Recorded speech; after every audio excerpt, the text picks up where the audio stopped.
بسم اللہ الرحمن الرحیم۔ رسول اللہ صلی اللہ علیہ وسلم نے ارشاد فرمایا، لوگوں پر ایک ایسا زمانہ آئے گا کہ روپے کے بغیر کوئی چیز کام نہ دے گی۔ کبھی بھی ایسے شخص کو اپنی زندگی میں دوبارہ جگہ نہ دیں جس نے آپ کے کردار، مالیات یا تعلقات کو نقصان پہنچانے کی کوشش کی ہو۔ سانپ کھال تو بدل لیتا ہے لیکن وہ رہتا ہی سانپ ہے ہمیشہ۔ اپنی خوشیوں کی حفاظت کرو، نظر سچ میں ہوتی ہے اور یہ بہت بری ہوتی ہے۔ زندگی کے ہر موڑ پر جہاں امتحان ہوتے ہیں وہیں اللہ کی مدد بھی موجود ہوتی ہے۔ بے شک مرد عزت دیتا ہوا اچھا لگتا ہے، پیسہ، گاڑی، بنگلہ یہ عورت کا اپنا نصیب ہے۔ رسول اللہ صلی اللہ علیہ وسلم نے فرمایا، بسم اللہ پڑھ کر دروازہ بند کرو کیونکہ شیطان بند دروازوں کو نہیں کھولتا۔ لوگ کہتے ہیں وقت نہیں ملتا اور سچ یہ ہے کہ ہم نے اللہ کے لیے وقت نکالنا چھوڑ دیا ہے۔ جب دل ٹوٹتا ہے تو سجدہ یاد آتا ہے، کاش سجدہ پہلے یاد آ جاتا تو دل ہی نہ ٹوٹتا۔ بے شک رسول اللہ صلی اللہ علیہ وسلم نے فرمایا، جب شوہر اپنی بیوی کی طرف دیکھے اور بیوی شوہر کی طرف تو اللہ ان دونوں کی طرف سے رحمت کی نظر سے دیکھتا ہے۔ ماشاء اللہ۔ بیٹی وہ نایاب نگینہ ہے جو ضرورت پڑے تو بیٹا بھی بنتی ہے اور بیٹی بھی اپنے اولاد کے لیے کبھی ماں کا سہارا تو کبھی باپ کی طرح مضبوط ستون بھی۔ میرے پیارے رب، کیا مجھے خواب آ سکتا ہے، خواہ وہ کچھ لمحوں کا ہو، جس میں خانہ کعبہ کے سامنے بیٹھی آپ کو اپنا حال دل سنا سکوں، بس اتنا سا کہ میں آپ سے کہوں مجھے اپنے پاس رکھ لو نا۔ ہر شخص اپنے ایمان کا پہلا گواہ خود ہے، اس کا دل کتنا میلا ہے اور کتنا پارسا ہے وہ بہتر جانتا ہے۔ انسان کو پہچاننا آج کل بڑا ہی مشکل ہو گیا ہے کیونکہ تصویر کو فلٹر سے نکھارا جا رہا ہے اور کردار کو اداکاری سے بدلا جا رہا ہے۔ کامیاب ہونے کے لیے آپ کو دو چیزوں کی ضرورت ہے، ایک اعتماد اور دوسرا نظر انداز کرنا۔ رسول اللہ صلی اللہ علیہ وسلم نے فرمایا، جس نے کسی کی زمین میں سے کچھ ناحق لے لیا تو قیامت کے دن اسے 7 زمینوں تک دھنسا دیا جائے گا۔ کسی انسان میں خوبی دیکھو تو اسے بیان کرو، لیکن اگر خامی دیکھو تو وہاں تمہاری خوبی کا امتحان ہے۔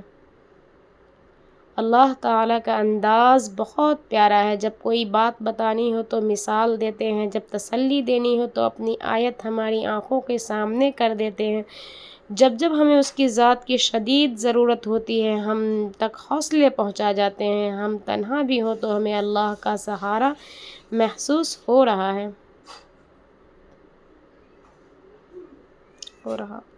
حضرت علی رضی اللہ عنہ نے فرمایا، روٹھنا عورت کی خوبصورتی ہے اور منانا مرد کا پیار۔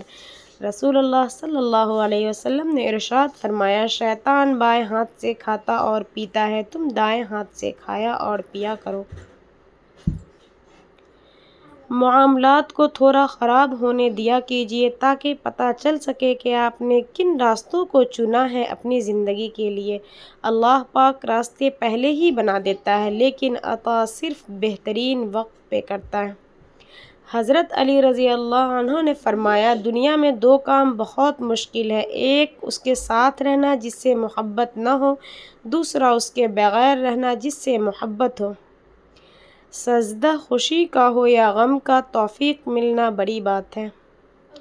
حضرت علی رضی اللہ عنہ نے فرمایا، جب دعا کرتے وقت تمہاری آنکھوں سے آنسو آنے لگے تو سمجھ جانا تمہاری دعا بارگاہ الہی میں قبول ہو چکی ہے۔ حضرت علی کا قول ہے، پتہ ہے محبت کسے کہتے ہیں؟ کسی کو ٹوٹ کر چاہنا اور پھر اسے ہار جانا اور پھر خاموش ہو جانا۔ تہجد کے مصلی پر تقدیریں بدل جاتی ہیں۔ حضرت علی رضی اللہ عنہ نے فرمایا، جب کوئی امید نہ ہو تب زیادہ یقین سے مانگو کیونکہ معجزے خدا کی شان ہیں۔ دلوں کی حفاظت کیا کرے، دل بڑے انمول ہوتے ہیں، دل مرجھا جائے تو وہ بہاروں میں لپٹی زندگی کو خزاں ہونے میں وقت نہیں لگتا۔ حضرت علی رضی اللہ عنہ نے فرمایا، انسان بزدل اتنا ہے کہ سوتے ہوئے خواب میں بھی ڈر جاتا ہے، اور بے وقوف اتنا ہے کہ جاگتے ہوئے اللہ پاک سے نہیں ڈرتا۔ اگر دنیاوی آزمائشیں اور مصیبتیں نہ ہوتی، یا تو لوگ تکبر، خود پسندی، فرعونیت اور سخت دلی جیسی بیماریوں میں مبتلا ہو کر ہلاک ہو جاتے۔ رب کے فیصلوں کو سمجھنے کی کوشش نہ کرو، بس انہیں مان لو، وہ تمہارے حق میں بہتر ہوتے ہیں۔ حقوق العباد، اللہ کے بندوں کا ناحق دل دکھا کے آپ سجدوں کی تعداد بڑھا بھی دیں تو معافی نہیں ملے گی۔ یاد رکھیں، حقوق العباد کا معاملہ بہت سخت ہے۔ جو اعتبار کرے کم از کم اسے بیوقوف نہ بنائے۔ ہو سکتا ہے وہ سب کچھ جانتے ہوئے بھی ساتھ ہو۔ مجھ میں لاکھ برائیاں سہی، لیکن ایک خوبی بھی ہے، میں نے کبھی بھی رشتہ مطلب کے لیے نہیں رکھا۔ اللہ پر ہمیشہ بھروسہ رکھو، کیونکہ اللہ وہ نہیں دیتا جو ہمیں اچھا لگتا ہے، بلکہ وہ دیتا ہے جو ہمارے لیے اچھا ہوتا ہے۔ ہر چیز قیمتی ہے مگر کھو جانے کے بعد۔ اللہ تعالیٰ فرماتا ہے، تیرے صبر کی ہر گھڑی کو دیکھ رہا ہوں، میں تجھے اس سے زیادہ دوں گا جتنا تو سوچ بھی نہیں سکتا۔ روز اپنے اندر اٹھتے طوفانوں کو قابو کرنا اور لوگوں کے ساتھ نارمل رویہ رکھنا آسان کام نہیں ہے۔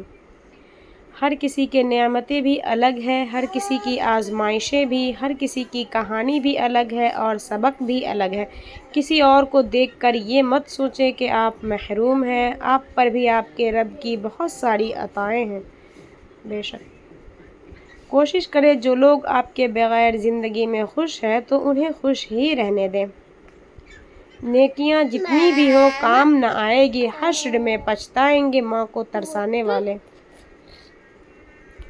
آج سے ٹھیک 100 سال بعد جب 21,026 آئے گا تو یقیناً ہم میں سے کوئی بھی نہیں ہوگا۔ اس وقت ہماری قبریں بھی گنجان حصوں میں گم ہو چکی ہوگی، اس لیے خوش رہا کریں۔ ہم نے کون سا یہاں صدیاں گزارنی ہیں؟ یہ دنیا ایک عارضی ٹھکانہ ہے۔ حق کا ساتھ دیں، حسد چھوڑیں اور خوشیاں بانٹیں۔ ہمیشہ تیار ہو اکیلے جینے کے لیے، کیونکہ وقت کے ساتھ چہرے بھی بدل جاتے ہیں۔ آج جو تمہیں اپنا دنیا کہتے ہیں، کل وہی تمہیں پہچاننے سے انکار کر دیتے ہیں۔ یہی زندگی کا سچ ہے۔ بندہ مخلص ہو جائے تو لوگ اسے بے وقوف سمجھنے لگتے ہیں۔ اگر وہ آپ کے خلاف گرہ بنا رہے ہیں تو صرف یہ سوچیں کہ آپ کتنے مضبوط ہیں۔ حضرت علی رضی اللہ عنہ نے فرمایا، وہ جگہ چھوڑ دو جہاں تمہارے احساس اور تمہارے الفاظ کی قدر نہ ہو، چاہے وہ پھر کسی کا دل ہو یا گھر۔ عزت نفس کی بہترین شکل وہ خاموشی ہے جو آپ عین ایسے وقت میں اختیار کرتے ہیں جو لوگ آپ سے دھماکے خیز کلام کی امید کر رہے ہو۔ جب صحت ساتھ چھوڑ دے تو زندگی کا ہر دوسرا مسئلہ چھوٹا لگنے لگتا ہے۔ اپنی اس اصل دولت کی قدر کریں۔ رسول اللہ صلی اللہ علیہ وسلم نے فرمایا، ہر دن کو صبر اور حوصلے کے ساتھ گزارنا مشکلیں آسان ہو جاتی ہیں۔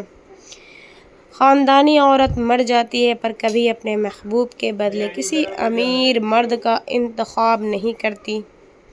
کمال کی بات ہے، مجھے برا بھی وہی کہہ گئے جن کا برا کبھی میں نے سوچا ہی نہیں۔ حضرت علی رضی اللہ عنہ نے فرمایا، اللہ تمہارے راستوں کو موڑتا ہے، تمہاری دعاؤں کو نہیں۔